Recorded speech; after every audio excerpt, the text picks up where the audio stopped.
Hello friends, my name is Preeti. आप देख रहे हैं exam trends YouTube channel. Friends, आज हम लोग डिस्कस करने वाले हैं 4 जनवरी के करंट अफेयर। इसमें जो भी इंपॉर्टेंट क्वेश्चंस होंगे उसको हम लोग इस वीडियो में कवर करेंगे। साथ ही साथ मैं आपको बता देना चाहूँगी कि हमारे इस यूट्यूब चैनल पे आपको डेली करंट अफेयर की वीडियोज़ मिलेंगी सुबह 5 बजे, और इसके साथ साथ आप डिस्क्रिप्शन में दिए गए लिंक से PDF भी इसका डाउनलोड कर सकते हैं। और इसके पहले मैं चाहूँगी कि जिन लोगों ने चैनल को सब्सक्राइब नहीं किया है वो चैनल को सब्सक्राइब कर ले और बेल आइकन पर जरूर प्रेस करें, जिससे क्या हो, किसी भी वीडियो को अपलोड होने पर उन्हें तुरंत नोटिफिकेशंस मिल जाएं। तो आइए शुरू करते हैं। आज का हमारा पहला क्वेश्चन है कि जेयर बोल्सोनारो ने किस देश के राष्ट्रपति के रूप में शपथ लिया है। नाम याद रखिएगा, क्या है? Jair Bolsonaro. जेयर बोल्सोनारो की अगर हम लोग बात करें तो यह ब्राजील के राष्ट्रपति है। कहाँ के हैं? ब्राजील के नए राष्ट्रपति के रूप में इन्होंने शपथ लिया। इसके पहले कौन थे? तो इसके पहले थे मिशेल तेमर। कौन है? कौन थे? इसके पहले थी मिशेल तेमर, याद रखिएगा। ठीक, ब्राजील की अगर हम लोग बात करें तो ब्राजील से जुड़े कुछ इंपॉर्टेंट फैक्ट्स हैं, उनको देख लीजिए आप लोग। जैसे ब्राजील की कैपिटल की बात करें तो ब्राजील की कैपिटल है ब्राजीलिया। क्या है? ब्राजीलिया है ब्राजील की कैपिटल। इसके साथ साथ ब्राजील दुनिया का 5वां सबसे बड़ा देश है। दुनिया का 5वां सबसे बड़ा देश कौन सा है? ब्राजील। और दक्षिण अमेरिका, साउथ अमेरिका का सबसे बड़ा देश भी कौन सा है? ब्राजील। अब यहाँ पे आपने अगर साउथ अमेरिका देख लिया तो आपको मन में क्वेश्चन आ रहा होगा कि उत्तरी अमेरिका का सबसे बड़ा देश कौन सा है? तो कनाडा है। उत्तरी अमेरिका का सबसे बड़ा देश कौन सा है? कनाडा। अब बात करते हैं हम लोग कि ब्राजील में 2016 में ओलंपिक गेम्स हुए थे। कौन से नंबर के? तो 31वें नंबर के ओलंपिक गेम हुए थे, जो कि ब्राजील की सांस्कृतिक राजधानी रियो डी जेनेरियो में हुआ था। कहाँ पे हुआ था? रियो डी जेनेरियो में। अब बात करते हैं कि अगला ओलंपिक कहाँ होगा। तो अगला ओलंपिक होगा जो कि है 32वां ओलंपिक, या होगा टोक्यो जापान में 2020 में। उसके बाद जो होगा 2024 में वो होगा 33वां ओलंपिक पेरिस फ्रांस में, याद रखिएगा। ठीक, अगले क्वेश्चन की हम लोग बात करते हैं। हाल ही में किस देश ने ओपेक की सदस्यता को छोड़ दिया? तो ओपेक का नाम आते ही आपके मन में तुरंत आ जाएगा कि ओपेक क्या है? तेल निर्यातक देशों का एक संगठन है। और इसको छोड़ा किसने है? तो कतर ने। अब आप लोग सोच रहे होंगे ये क्वेश्चन तो आपको पढ़ा दिया गया था। हाँ, ऑफिशियली औपचारिक रूप से इसकी घोषणा हुई है 1 जनवरी 2019 को। कतर छोड़ रहा है ओपेक की सदस्यता। अब बात करें अगर हम लोग की कतर की राजधानी कहाँ है, तो कतर की राजधानी है दोहा।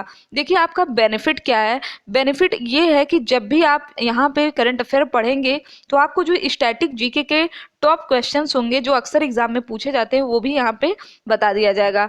जैसे कि राजधानी से क्वेश्चन आजकल एग्जाम में इस समय चल रहा है RPF का एग्जाम, और उसमें एक क्वेश्चन राजधानी, संसद, नियुक्तियां, इन सब जगहों से पूछा जा रहा है। ठीक है, तो कतर की राजधानी क्या है? दोहा। इसके अलावा अगर हम लोग बात करें कि ओपेक का फुल फॉर्म क्या होता है, तो ओपेक का फुल फॉर्म होता है organization of petroleum exporting countries.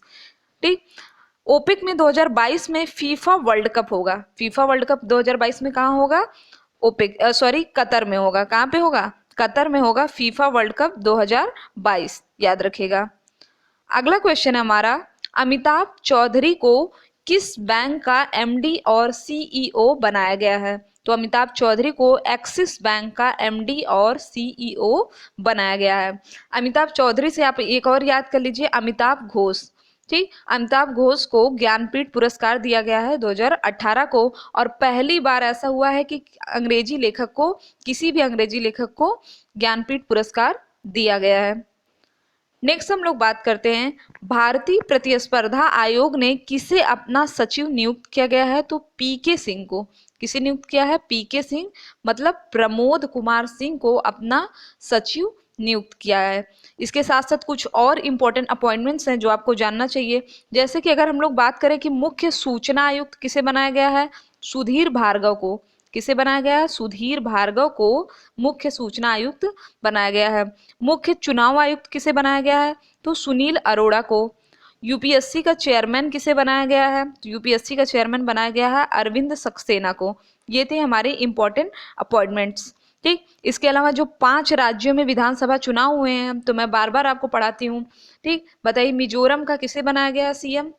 Mizoram का बनाया गया है जोर मंथगा को। किसे बनाया गया है? जोर मंथगा को मिजोरम का CM बनाया गया है।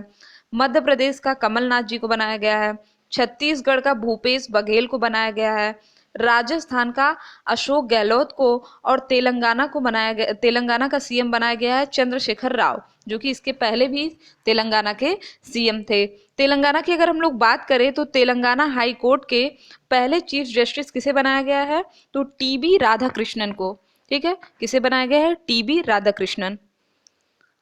नेक्स्ट हम लोग बात करते हैं, हाल ही में केंद्रीय मंत्रिमंडल ने कितने बैंकों के विलय को मंजूरी दिया। तो बहुत पहले ही मैंने आपको पढ़ा दिया था कि 3 बैंक हैं, bank of Baroda, Vijaya bank और देना बैंक। इन 3 बैंकों के विलय को मंजूरी मिल गई है केंद्रीय मंत्रिमंडल के द्वारा। अब इन लोग के जो विलय का प्रोसीजर वो शुरू हो चुका है, और ऐसा करने पे ये क्या होगा, भारत का दूसरा सबसे बड़ा बैंक बन जाएगा। आपको बताना है कि भारत का पहला सबसे बड़ा बैंक कौन सा है, कमेंट बॉक्स में। ठीक, नेक्स्ट हम लोग बात करते हैं, भारतीय रिजर्व बैंक ने किस पेमेंट बैंक में नए खाते खोलने की अनुमति दे दिया, जिसके भी 6 महीने से प्रतिबंध लगाया गया था। तो यह कौन सा बैंक है, Paytm payment bank. Paytm payment bank में नए खाते खोलने की अनुमति दे दिया गया है आरबीआई के द्वारा। अब आरबीआई से हमारे क्या क्या क्वेश्चन जनरेट होते हैं, जैसे आरबीआई की स्थापना कब हुई थी, तो 1 अप्रैल 1935। इसके अलावा आरबीआई के नए गवर्नर कौन है, आरबीआई के नए गवर्नर है शक्तिकांत दास, जो कि आरबीआई के 25वें गवर्नर हैं। और इसके पूर्व में कौन थे, तो 24वें गवर्नर थे उर्जित आर पटेल। इसके बारे में मैंने आपको पढ़ाया था कि 24वें कौन थे, उर्जित आर पटेल। उर्जित आर पटेल के पहले कौन थे, रघुराम राजन, और इस समय 25वें बने हैं शक्तिकांत दास। नेक्स्ट बात करते हैं, आरबीआई ने किसकी अध्यक्षता में एक समिति बनाई है जो एमएसएमई क्षेत्र की आर्थिक और वित्तीय स्थिरता के लिए दीर्घकालिक समाधान देगा। तो इसकी अध्यक्षता करेंगे यूके सिन्हा। कौन करेंगे, यूके सिन्हा। एमएसएमई की बात करें अगर हम लोग, तो इसका फुल फॉर्म होता है micro small and medium enterprises. इस जो समिति बनी है इसमें कुल 8 सदस्य होंगे, जिसके अध्यक्ष कौन होंगे, यूके सिन्हा। नेक्स्ट हम लोग बात करते हैं, प्रधानमंत्री जन आरोग्य योजना के बेहतर क्रियान्वयन के लिए किस एजेंसी का पुनर्गठन होगा। तो इसके लिए राष्ट्रीय स्वास्थ्य एजेंसी का पुनर्गठन करके क्या बनाया जाएगा, राष्ट्रीय स्वास्थ्य प्राधिकरण। याद रखिएगा, सिर्फ एक शब्द का इसमें है कि एजेंसी का पुनर्गठन करके क्या बनाया जाएगा, प्राधिकरण बनाया जाएगा। नेक्स्ट हम लोग बात करते हैं, किस राज्य में 620 किलोमीटर लंबी नारी श्रृंखला का आयोजन हुआ है, तो यह किया गया है केरल में। केरल में मैंने कल आपको बताया था कि सबरीमाला एक मंदिर है जिसमें महिलाओं का प्रवेश वर्जित था। हालांकि सुप्रीम कोर्ट ने आदेश तो दे दिया कि महिलाएं प्रवेश कर सकते हैं, लेकिन वहां का जो राज्य सरकार है, स्टेट गवर्नमेंट है, वह इसको अप्लाई नहीं कर पा रहा है। अभी भी बहुत ज्यादा प्रोटेस्ट चल रहे हैं।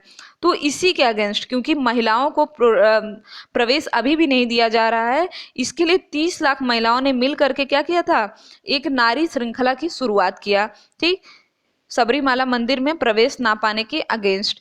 वहां की स्थानीय भाषा में इसे क्या कहा जाता है, वनिदा मथील। अगर पूछ ले कि वनिदा मथील क्या है, तो स्त्रियों की दीवार को ही कहा जाता है वनिदा मथील। अभी कल हम लोगों ने पढ़ा था कि केरल के सबरीमाला मंदिर में 21 दिवसीय उत्सव शुरू होगा 14 जनवरी से, जिसका नाम क्या है, जल्दी से बताइए, इसका नाम क्या पढ़ाया गया था आपको, मकर विलक्कू। मकर विलक्कू महोत्सव कहाँ पे मनाया जाता है, केरल में मनाया जाता है। ठीक है, तो याद रखिएगा, इंपॉर्टेंट क्वेश्चन है। एंड आज का हमारा लास्ट क्वेश्चन है कि हाल ही में आईयूसीएन के रेड लिस्ट में शामिल सिनेरियस गिद्ध को भारत में कहाँ पे देखा गया है। तो सिनेरियस गिद्ध को देखा गया है झारखंड में।